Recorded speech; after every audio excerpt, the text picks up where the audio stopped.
Hello and welcome to Hope Tushant Yadav. In this video, I will make you understand how UPSC plays with your condition on the day of the exam.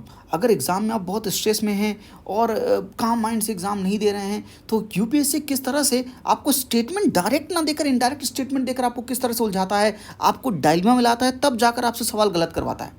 समझिएगा इस चीज़ को। मैं example समझाने की कोशिश करता हूँ। Which one of the following is not the most likely measure the government slash RBI takes to stop the slide of Indian रुपी।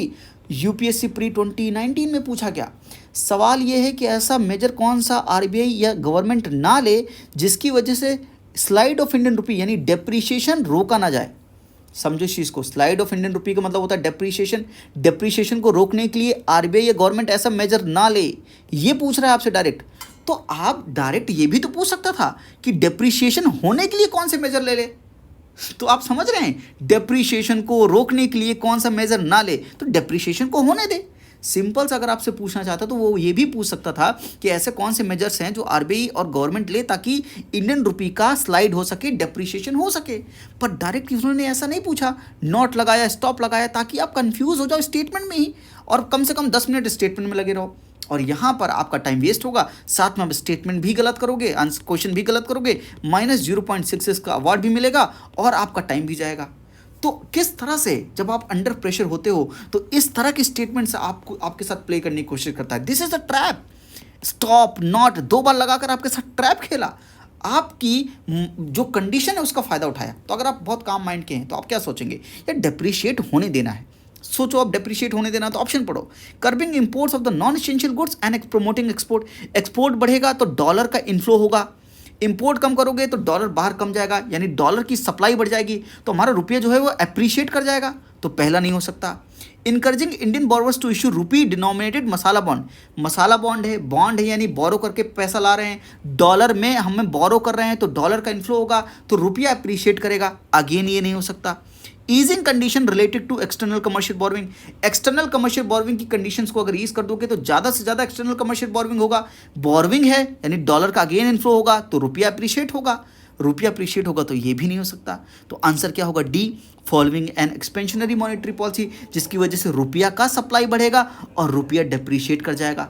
तो सिंपल सा पूछना चाह रहा है कि रुपया किससे डेप्रीशिएट होगा। नॉट और स्टॉप लगाकर आपको सिर्फ कंफ्यूज किया है। इसका आंसर क्या होगा, डी। तो यहाँ पर और एक चीज़ और समझने की कोशिश कीजिए, केवल आपके प्रेशर, आप अंडर प्रेशर है उसका तो फायदा उठाया, लेकिन ये सवाल पूछा क्यों, बैकवर्ड लिंकेज क्या है। बैकवर्ड लिंकेज है कि उस समय रुपया का एप्रिशिएशन डेप्रिशिएशन की प्रॉब्लम आती है तो आरबीआई क्या करता है, इंटरवीन करके डीवैल्यूएट रीवैल्यूएट करने की कोशिश करता है।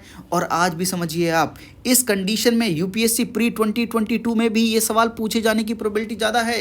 कहाँ से, एप्रिशिएशन डेप्रिशिएशन से। क्यों, क्योंकि टेपर टेंट्रम से पूछा जा सकता है सवाल। क्यों, क्योंकि फेडरल रिजर्व अपने इंटरेस्ट रेट हाइक कर रहा है तो वहाँ से सवाल पूछा जा सकता है।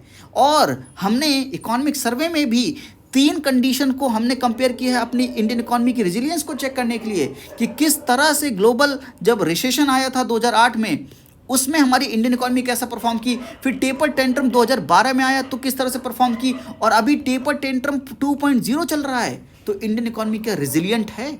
इस पर्सपेक्टिव से भी आपको यूपीएससी प्री 2022 में ये सवाल पूछ सकता है।